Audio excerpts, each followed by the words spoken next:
Nico, if you're watching the replay, thanks so much for being here. Hello, hello, hello. Welcome, Friday evening dog training session. And I am, oh my gosh, he's just too cute. Oh, hey, Yorkie DF is here. You'll enjoy watching this one for sure.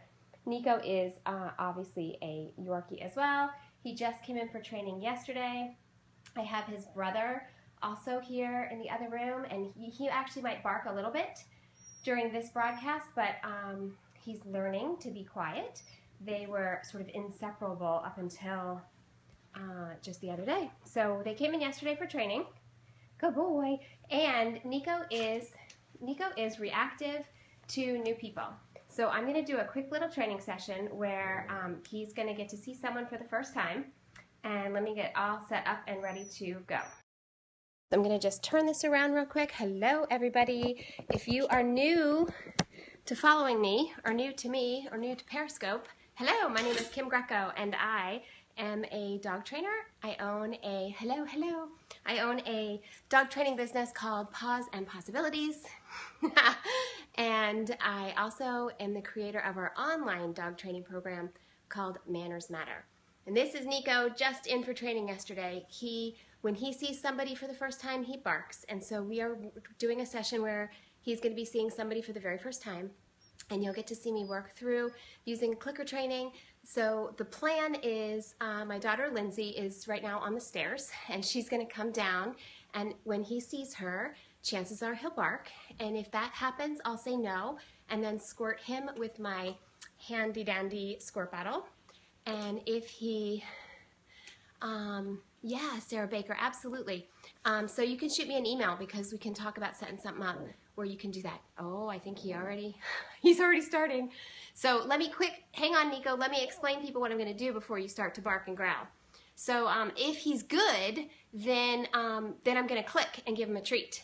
So if I say no, then my daughter's going to disappear again because every time we want it to be like a whole new approximation. So I'm going to make it quick. I'm going to get started because he already kind of knows she's there. She must have made a noise. I'm going to answer questions as soon as I'm done. And honestly, during the training session, I'm not even going to be looking at the screen. And so you guys are more than welcome to comment. I'd love for you to keep going with the hearts. If you're interested in sharing the broadcast, this is probably a good time to do that. We will get going. It'll be pretty quick. I've only worked this with him once so far. So first he barks, then he's like super excited to want to go see the person. And as you can see, he's pretty friendly. So thank you, Sarah, for sharing that. So I'm going to let him go over and actually meet Lindsay. But I'm not going to let him just drag at the end of the leash to get there. He's going to have to wait and work on some impulse control. Awesome. So that's the plan. It's pretty simple. And I'm so glad you guys are all here, that you get to watch it live. Again, I'm not going to pay attention to you guys during the session, but I will come in and check in at the end and answer any questions. So let me get going. Okay. So here we go. I want you to be able to see him. Good. I'm stepping on the leash here so that he doesn't have a lot of places to go. He doesn't have a lot of choices as to what to do right now. Okay, Lindsay, you are on, sweetheart. Here she comes. Oh, no. So I clicked because he didn't bark. I clicked because he didn't bark, but then before I gave the treat, he barked, so I said no, and squirted. That will always trump the clicker. So we'll try it one more time. So just a second. Oh, never mind. Go ahead. No. So that was just growling. But I don't want growling either. Good. Good boy.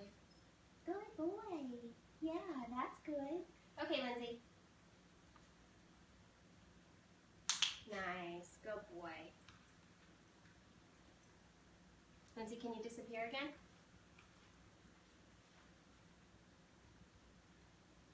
Good. Good. Excellent. Okay, come on out. Nice. Can you walk towards the black chair. Nice. Just checking in to see if there's reactivity for her movement, where her movement, I'm managing that her movement is not specifically directly towards him. So go ahead all the way to the black chair. Nice. And then turn around and go back to the stairs. Good. And now we'll just have to work on greeting because the reactivity is gone, at least for now. So we saw a little bit of growling. I don't want growling either, but at least we don't have the major barking. So Lindsay, go ahead and walk back out. Come to the black chair. Nice. She's looking straight at me, knowing I have food, which is I'm totally happy with. Good. And now, Lindsay, why don't you, you can just sit on the edge of the black chair. Don't like stuff all the way in. Good? No. Good. Good. Nice. So normally he would have just bolted right over to her and started jumping all around her, trying to say hi. Good. I like how calm and patient he is being. Good. He's super friendly. Yeah. Does she smell good?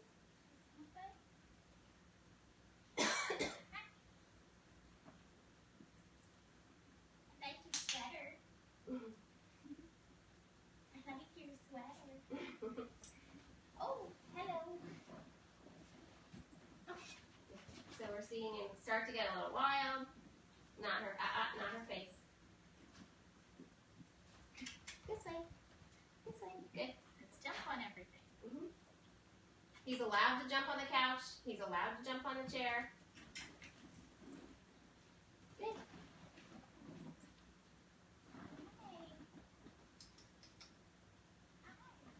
Yeah. Just wants treats. That's all right. Good. Good. Go away. Here. Just get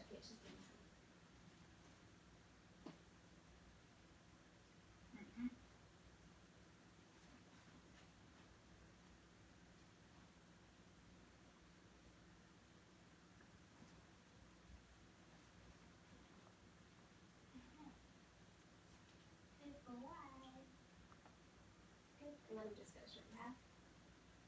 Excellent. Cool. Thank you. Okay. No, you can't have those. Okay.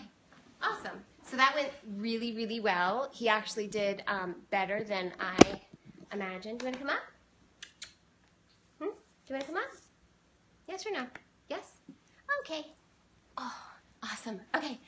I know, he's doing so good. Oh, thank you, Yorkie. Yeah, he did great. So I just got a little bit of the growling at the beginning, but not a lot of barking, which is awesome. I love the hearts. Thank you guys for being so generous. And if you, I'll have to do another Periscope of his brother, who's worse than him with regards to the reactivity to strangers. He actually did super. But I'm glad that it wasn't crazy, because you were able to see, how, the training protocols anyway in place, calmly and crystal clear. So I have a really set definition of what is acceptable and what's not acceptable. So if he sees someone new come in the room, I don't want to hear him. If I hear him, so that's either growling or barking, if I hear him, I would just say no and then squirt. And if I don't hear him, meaning he's calm, I'll click and give him a treat. And one of those times I thought was a good example to see that I clicked because he was quiet, and then after I clicked, he growled, so I said no and squirt him without giving him a treat. So normally I would say people, if you click, you always have to give them a treat, but not if they actively do something wrong in the middle. Cool, so that was it, short and sweet. Do you guys have any questions about what you saw? Does everything make sense? So say yes if it made sense. I'd appreciate that. Make sure you guys are all on track and following along with what our protocols are.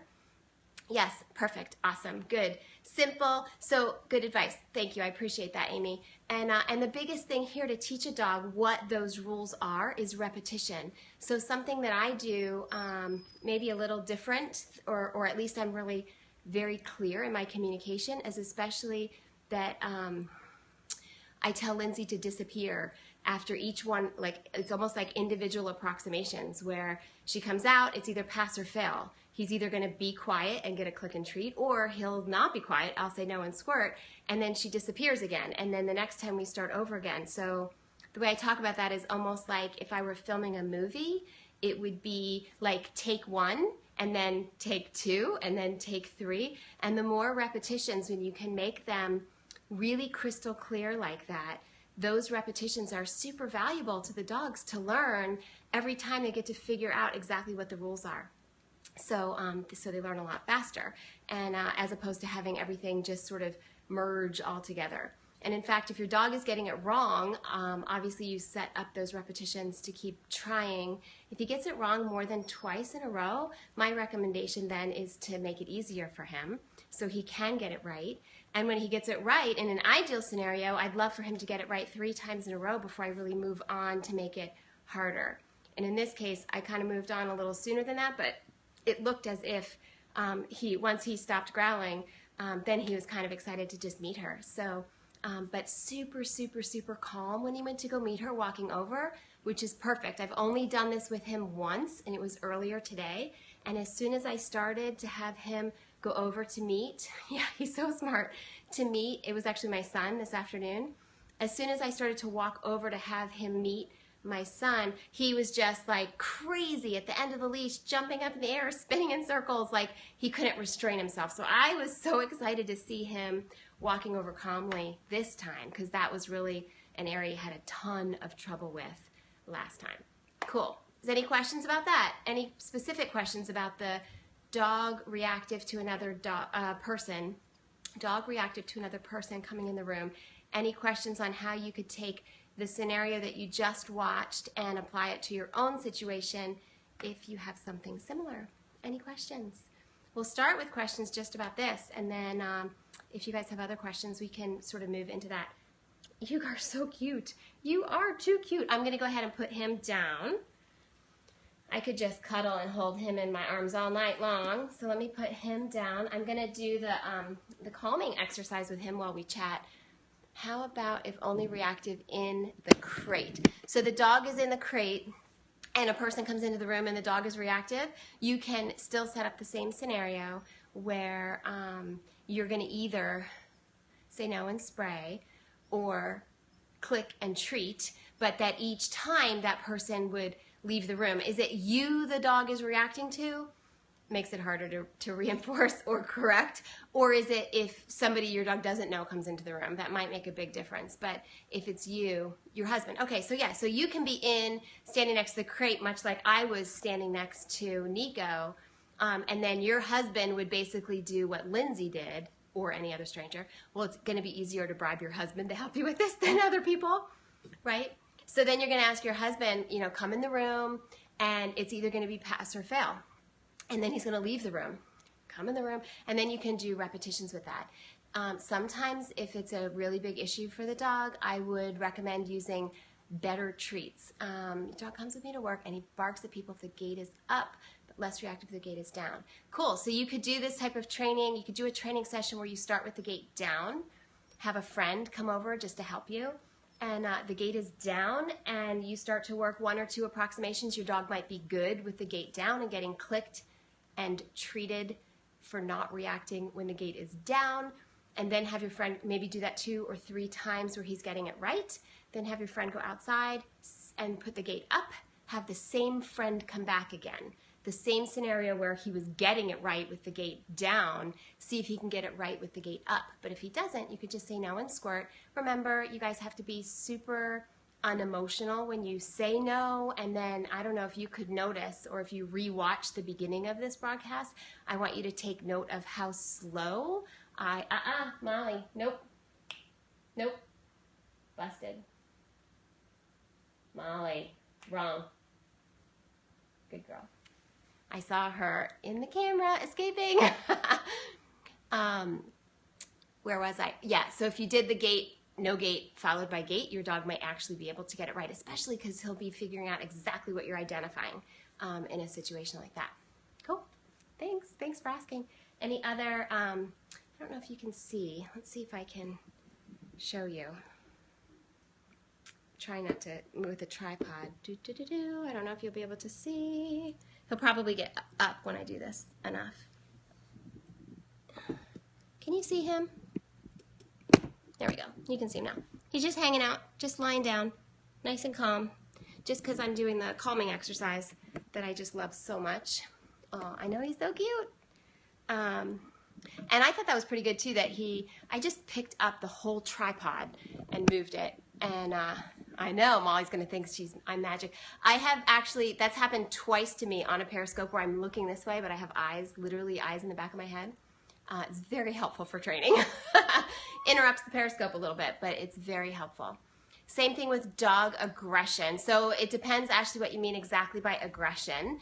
But if you're specifically talking about if you have a dog that would bark at another dog when they saw the other dog. So we have somebody else coming downstairs. This is an unplanned training session, so we'll see how he does. And I don't have access to my clicker. Yeah, so we're gonna do one more repetition because my son has, I don't know, he's coming down here. So hang on, hold your horses. Good. Here we go again. Did you just ask me if you could come down? Yes. Yes, you may. Okay. And you're live on Periscope. Oh, you guys can't see Nico. There we go. You're live on Periscope. Good. Oh, how is he compared to this afternoon? Great. Yeah, better, right? Good. He didn't even let out. He didn't bark that time, or growl, or anything, or whine. Yeah. Can I come up to him? Sure. You want to say hi? Go.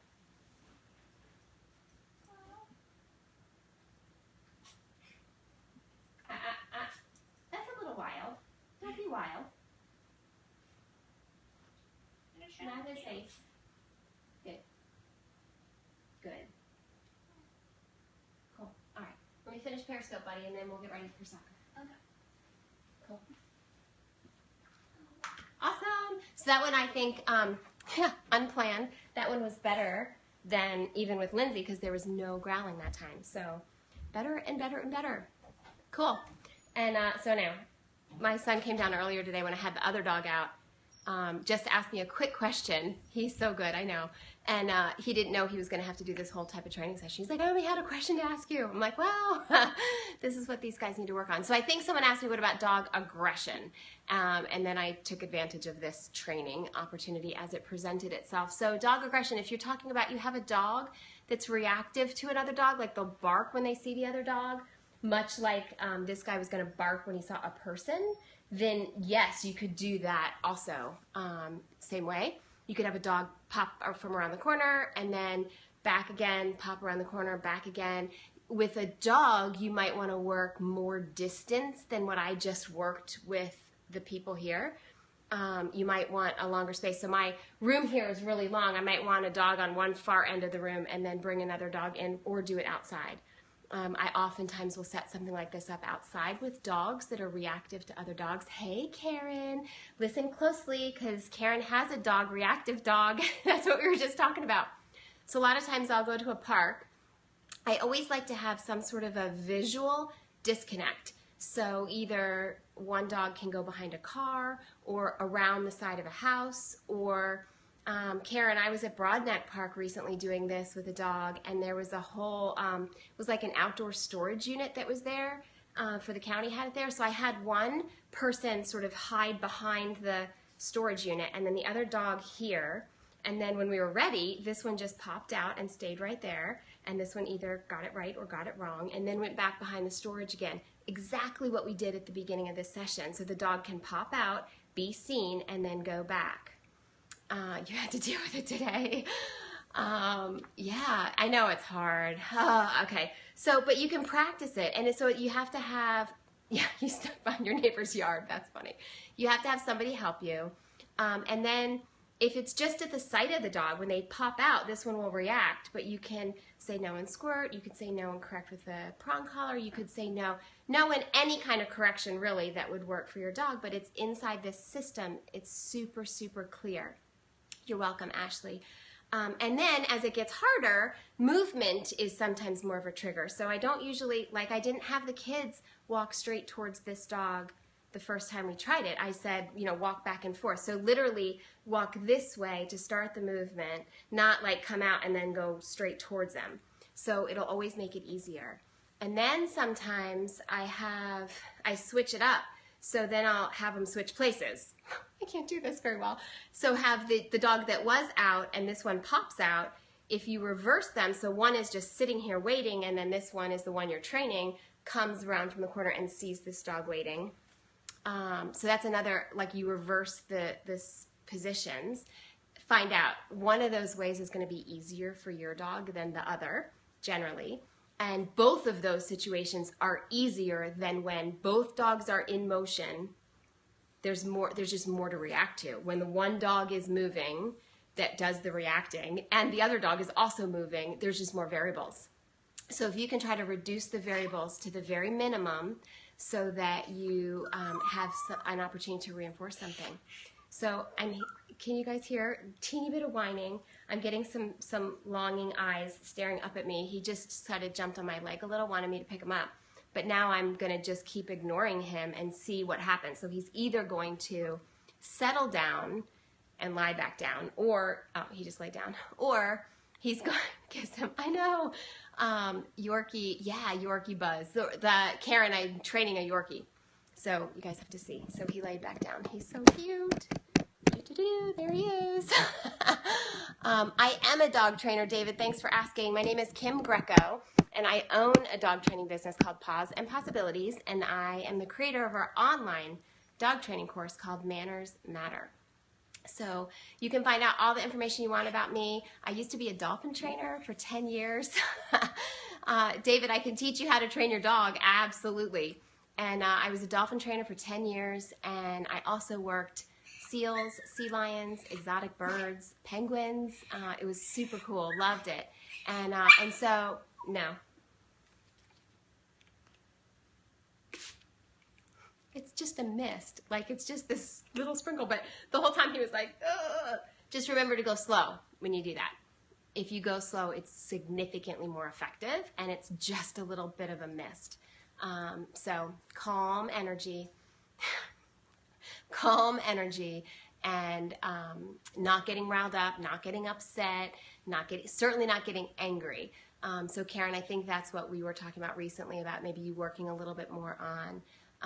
Is there any reason why there's so much time between no and water? Yeah, Yorkie, thanks for asking. The longer that time, the worse it is for the dog. So I'm able to use an incredibly mild consequence, right? A mist from a little squirt bottle. I'm able to use a very mild consequence and have it have more sort of bang for its buck, because it doesn't all happen at once. And I use my no like a marker. Literally, I capture the moment in time the dog does something wrong by when I say no. And then if I sort of make them wait before they get what's paired with no, if I say no, always it will be paired with some sort of consequence. And if I make them wait before they get that consequence, then it's worse than if it all happened at once. So a good analogy is, you've seen those movies where, you know, the mother is like, you just wait until your father gets home. And the kids go up in their room and they're like sweating buckets and biting all their nails off in the 4 hours until their dad gets home, and their dad grounds them for a week. If the mom had grounded them for a week at lunchtime, then it wouldn't have been as bad, right? It would not have been as bad as having to wait. Now, I'm not telling you wait 4 hours with your dog, right? But I'm also telling you, you really should slow down. Most people, when they're trying to correct their dog, do it too fast, and then their dog isn't able to understand the information as clearly as if you are very, very precise in the way you deliver your message. And if you know about clicker training, the click is 100% paired with the treat. They're always linked together. Click and then treat. You also don't have to rush that process. It could easily be up to 30 seconds, if not more, between when you click and when you treat. You just have to always treat. And if you always treat, the dog knows you're going to get a treat, and it's almost like it makes it better because it's not all at once. And this is the exact same system. It's the mirror opposite. So I say no and then squirt with a water bottle, which is all I did. Awesome. Hard to not be able to control other poorly trained dogs and suffer the consequences. Yes, Karen, I totally understand, which is why if you can practice with, you're very welcome. If you can practice with well-behaved dogs, it's obviously going to make your situation with your dog significantly easier. But if you're practicing with real-life dogs that maybe aren't as good, the way I look at it is my definition's still the same. If my definition is that you need to be quiet when you see another dog, obviously that will be harder if the other dog is barking, but my definition doesn't change. So you don't get a free pass to bark because the other dog's barking. So if you can start out with calmer dogs, where you can set your dog up for success, and your dog can get reinforced for doing it right and start to learn the rules, then when you start to meet dogs that are ill-behaved and a little out of control, your dog already knows what the rules are, and even though it's a little bit harder for him to get it right, he still knows what you're looking for from him. So it sets everybody up for success. So that's my recommendation is, and I know that that's hard when you're training because you never know when you're going to run into, yeah, you can borrow Molly and Abby, absolutely. They do this, these guys in the background, Molly and Abby, they do this all the time. They help me with dogs all the time. So this one, even, Nico was highly reactive to them yesterday. He was scared. He's scared of them because he's not very secure, he's very insecure. And he has a brother, and those two Yorkies hang out and play together, but no, he doesn't really interact with any other dogs. So he saw them coming over to him, and he was scared and a little reactive, and kind of like tried to a little bit bite at them and kind of run away at the same time. But by today, it's fine because these guys aren't doing anything that he needs to be scared of. So he's learning very, very quickly that that type of over-the-top reaction just isn't necessary. And I'm helping him build his confidence. And then, of course, he helps to learn, as far as my relationship with him, that I've got his back, I'll advocate for him. I can very easily, with a voice command or a hand signal, keep my dogs from approaching him. And he knows that, and he loves it. So it's awesome. And now he's walking up to them to approach them. I'm going to say no and scored him again. He's walking up to them now and sniffing them.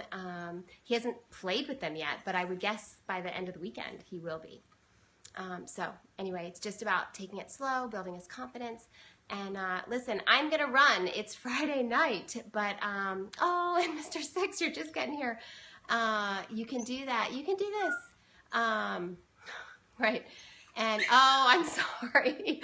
I'm sorry. I have, hey, Elias, how are you? I have some clients who tell me that every time I Periscope, they go to watch me, and then their dogs come over and also watch the Periscope. No, because they know my voice.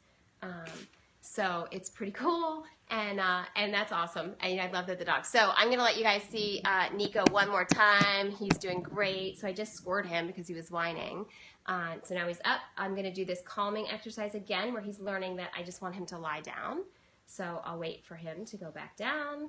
Leash is under my foot. It's just a little bit tight on his neck. Not bad, not a lot. Just a little bit of pressure. Let me see if I can get the buckles in the way. There we go. Just a little bit of pressure, and we'll see if he will. I do not speak Russian. We'll see if he'll lie back down, because I'm not going to get up until after he's back down again, because I would have expected he stayed down right now this whole time. So if I were to just say to you, okay, I'm done, and I'm out of here, and I end, and I stand up, and he's up, I would be reinforcing him for the whininess that caused him to get up, when what I'm looking for is calm, relaxed, chill, patient behavior.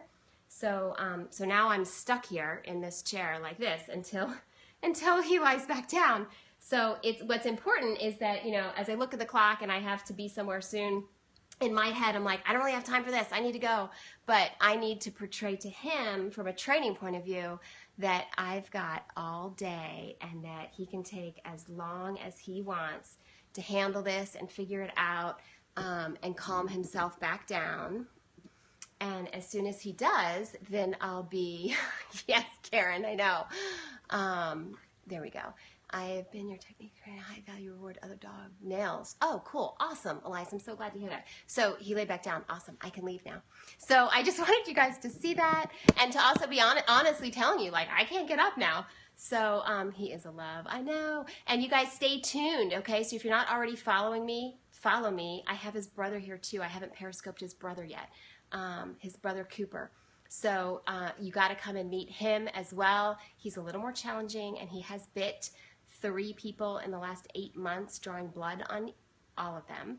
But he is super smart and so fun to work. So I can't wait to share the progress with you in the training program. You guys have an awesome, awesome night. And again, before I sign off, I also like to acknowledge that I know that your time and your attention are very valuable. I don't take that lightly. I really appreciate you sharing them both with me. So you guys have an awesome night. Thank you very much for sharing the broadcast. Thank you very much for the hearts. Thanks, of course, most of all, for tuning in and contributing to the conversation. It's the best I can do to help you guys out as much as I can. Then we'll have a world full of well-mannered dogs. You guys take care.